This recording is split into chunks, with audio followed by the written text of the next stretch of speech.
Chapter number 6 और ये मेरा लेक्चर है 5th लेक्चर। और today's topic T shape account. तो टी शेप अकाउंट को स्टूडेंट्स बहुत टफ समझते हैं कई बार, बट टी शेप अकाउंट बहुत ही सिंपल अकाउंट है। जैसे लेजर बनाते हैं सेम उसी तरीके से ये प्रिपेयर किया जाएगा। तो पहले मैं आपको बताऊंगा यहाँ पर, जैसे कि मान लीजिए मशीनरी है, बिल्डिंग, फर्नीचर, प्लांट या कोई भी एसेट्स या कोई भी एक्सपेंसेस, सैलरी है, वेजेस, इंश्योरेंस या एनी एक्सपेंसेस, उसमें हम क्या करते हैं, इंक्रीज होना आएगा दिस साइड। अगर एसेट्स की बात करते हैं मान लीजिए, या कोई भी एक्सपेंसेस है, अब यहां मशीनरी की बात करते हैं, इंक्रीज होगा तो दिस साइड और डिक्रीज होगा तो इधर। सिर्फ ये चीज आपको याद रखनी है, increase this side and decrease this side. इसके बेस पर करेंगे। अब जैसे कि ये क्वेश्चन देख रहे हैं आप, क्या क्वेश्चन है, यहां पे लिखा है open T shape account for machinery and right the following on proper side. First point है मशीनरी परचेज हुई। जब मशीनरी परचेज हुई तो मशीनरी क्या हो रही है हमारे पास, इंक्रीज, मीन्स मशीनरी हमारे पास आ रही है। तो क्या करेंगे, टू कैश मशीनरी परचेज, क्योंकि इंक्रीज हुआ। दूसरा पॉइंट है मशीनरी सोल्ड, मशीनरी आपने सेल कर दी तो डिक्रीज हो गई, मशीनरी हमारे पास से चली गई। तो लिखेंगे by cash machinery sold, sale हो गई 1,20,000 की। इसके बाद थर्ड पॉइंट है मशीनरी डिस्कार्डेड, मशीनरी डिस्कार्ड हो गई, बेकार हो गई, इट मीन्स मशीनरी कम हो गई। तो यहां लिखेंगे बाय कैश मशीनरी डिस्कार्डेड 50,000। इसके बाद फोर्थ पॉइंट है न्यू मशीनरी परचेज, नई मशीनरी दोबारा से फिर परचेज कर ली तो मशीनरी इंक्रीज हुई, लिखेंगे टू कैश मशीनरी परचेज और 2 लाख। एंड लास्ट पॉइंट है मशीनरी डिस्ट्रॉयड, मशीनरी नष्ट हो गई, डिस्ट्रॉयड हो गई। तो मशीनरी आपकी क्या हो गई, यहां पे डिक्रीज हो गई, डिक्रीज यहां पे आएगा बाय मशीनरी डिस्ट्रॉयड 40,000। इसके बाद करना क्या है, टोटलिंग करना है। जैसे इसका टोटल होगा 7 लाख और इसका टोटल होता है 2,10,000, यानी 7 लाख इधर और 2,10,000 इधर। अब ज्यादा कौन सा, ये ज्यादा है तो यहां 7 लाख आ गया, इधर भी 7 लाख लिखेंगे आप, और इस 7 लाख में से 2,10,000 माइनस होगा, तो माइनस करने के बाद आता है बैलेंस 4,90,000। तो यह आपका कंप्लीट हुआ। इसके बाद नेक्स्ट स्टार्ट करते हैं क्वेश्चन नेक्स्ट।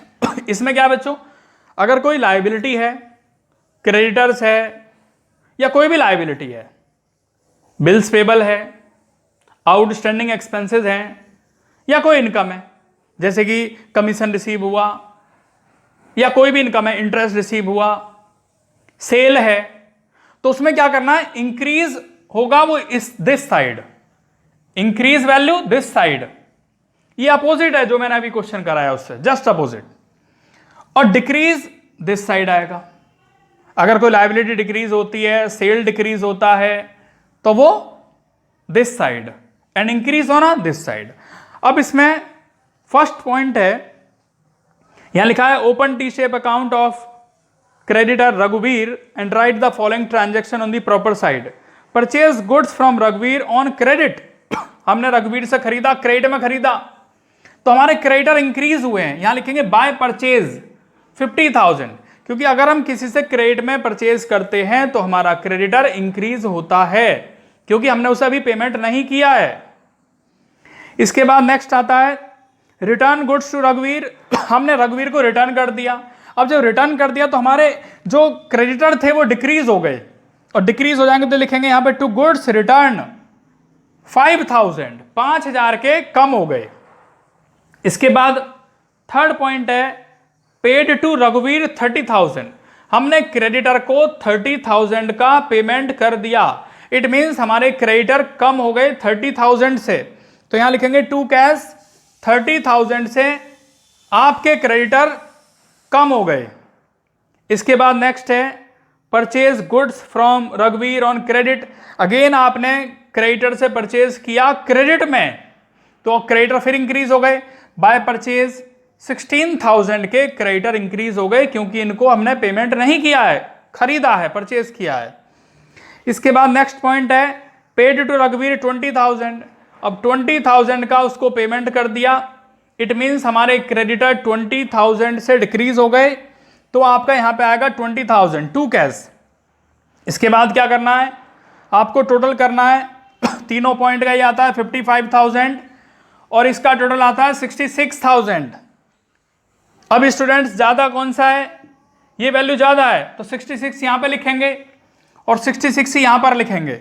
अब 66,000 में से 55,000 माइनस होगा तो इधर बच जाता है आपका बैलेंस, और ये क्वेश्चन आपका यहां पर इस तरीके से कंप्लीट हुआ। क्वेश्चन स्टार्ट करते हैं जो अकाउंटिंग रूल्स पर बेस है। अकाउंटिंग रूल्स मैंने आपको बताए थे जब जनरल एंट्री की सीरीज कराई थी, तो वहां पर अकाउंटिंग रूल्स भी मैंने आपको बताए थे गोल्डन रूल्स के नेम से। तो उसमें क्या बताया था, वैसे तो बेसिकली 3 रूल्स होते हैं, जैसे कि in case of personal account debit the receiver and credit the giver. Second बताया था in case of real account debit what comes in and credit what goes out. And third मैंने बताया था आपको debit all expenses and losses and credit all incomes and gain in case of nominal account. तो उसी के base पर ये थोड़ा सा टॉपिक है। इसमें क्या है कि सभी जानते हैं कि एसेट्स डेबिट होते हैं, एक्सपेंसेस डेबिट होता है। अगर ये इंक्रीज हो जाएंगे तो इनको डेबिट ही करेंगे, लेकिन अगर ये डिक्रीज हो गए तो इनको क्रेडिट कर दिया जाएगा। ऐसे ही इनकम है, इनकम क्या होती है, क्रेडिट। लायबिलिटी क्या होती है, क्रेडिट। अगर इंक्रीज होंगे तो क्रेडिट ही रहेंगे और अगर डिक्रीज हो जाएंगे तो इनको डेबिट कर दिया जाएगा। तो जो आप यहां ये फर्स्ट वाला क्वेश्चन देख रहे हैं, पहले यहां लिखा है on which side the increase in following account will be recorded, also mention the nature of account. जैसे सबसे पहला पॉइंट आप देख रहे हैं फर्नीचर है, फर्नीचर इंक्रीज होने के केस में डेबिट होगा और एसेट्स ये है ही। रेंट पेड है, रेंट पेड क्या है, एक्सपेंसेस है, इंक्रीज होगा तो डेबिट और ये क्या है, एक्सपेंसेस है। थर्ड पॉइंट है कमीशन रिसीव, कमीशन रिसीव क्या है, इनकम है, मींस क्रेडिट और इनकम। फोर्थ पॉइंट है सैलरी पेड, सैलरी पे की तो एक्सपेंसेस क्या होता है, डेबिट, और क्या है ये, एक्सपेंसेस है।